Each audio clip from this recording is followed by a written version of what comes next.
աբսուրդի ժանրից է, երբ քրիստոնյան դիմում է գուշակներին։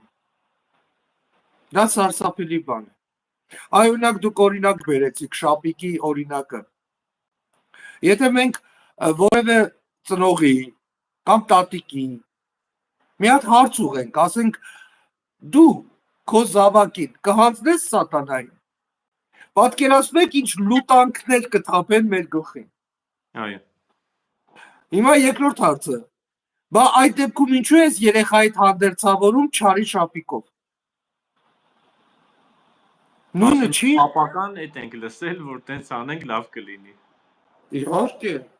Իհարկե։ Քրիստոնյա ենք, հրաշալի քրիստոնյաներ ենք, չտեսնված։ Երեխային գցում ենք չարի թակարդը ու գնաց։ Դե մենք մասնագիտորեն ենք դա անում։ Երեխան հենց որ արդեն առաջի բառերը սկսում է արտասանել, անմիջապես սովորեցնում ենք հայհոյանք, որ հանկարծ միջավայրը, մեզ թվում է, որ դա է ճիշտ։